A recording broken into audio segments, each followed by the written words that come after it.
Hi, I guess I want to use my voice to help people because I have been through a lot. I put my family through hell as well, and I thought, what's the point not raising awareness of it?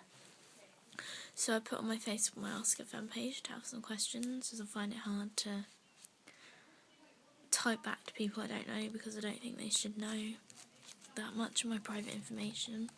But people have been very kind, well, most people. So I think I'll replay it. Answering my questions I haven't answered in the past mask. I can't actually remember what they are, so if you could post them again, I'll try my best. Second question. What treatment works best for you and what do you think is the worst approach? The worst approach, I think, linking to one of the other questions I find, is treating everyone the same and just putting weight on you and chipping you out, because it just makes you mentally worse. It doesn't really get anywhere. You have a higher risk of relapse, and then you just end up back on there, put all the weight on and send out again and relapse. Yeah, so basically that cycle. I think the best treatment was when I was in the Priory, because we literally had therapy from 7 a.m. to 7 p.m. every day.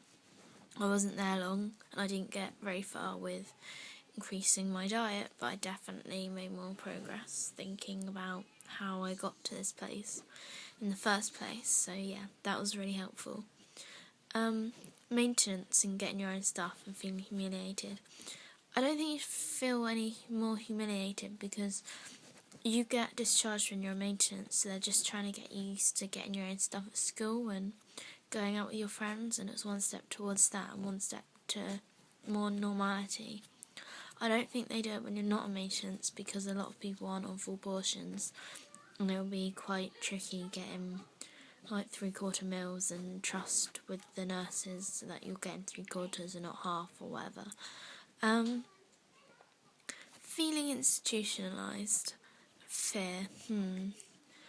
I guess I already have the fear that I am institutionalised, where I don't really cope very well at home with fear and self-harm and that, because I have been in hospital for basically the last 2 years. It is hard not to get used to it. I mean, I don't want to be in hospital, but I have got used to it and it is safer in there.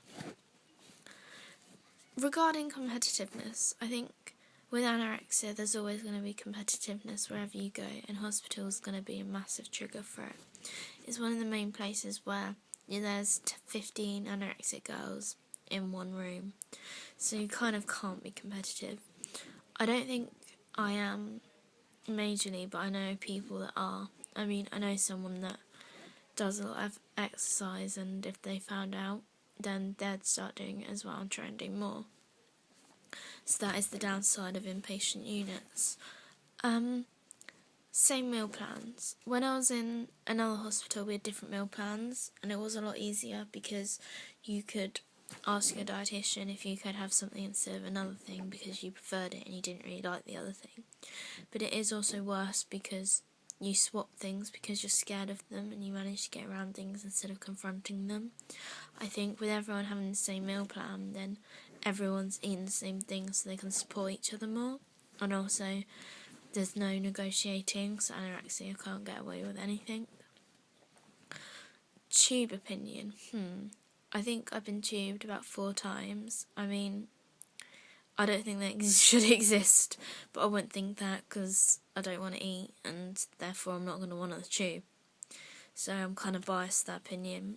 I think when you're so nutritionally under like what you should be, then it is a quick and easy way to get nutrients into you, and I understand why it's used, but I don't necessarily agree with it. Second to last question, my first inpatient weight and my lowest weight. My first inpatient weight was actually my highest weight, which was, I think it was 44 kilos, which was a BMI of 16 point something, and my lowest weight was actually this time, which was 36.4 kilograms, but then after unplugging the tube and them not realising it wasn't going in for the whole hour. I got away with that, and the next day I was 35.5, just BMI of 13.5, and my height is 162 centimetres or 5'3.5". Okay, I hope this helps, as that's all I want to do. I'm not an attention seeker. Why would I want to have anorexia? 2 questions answered, basically. No one wants this illness. I hope I've helped you all I can. If you have any other questions, especially my previous ones I haven't answered because I can't actually remember what they are. Okay, thanks. Bye.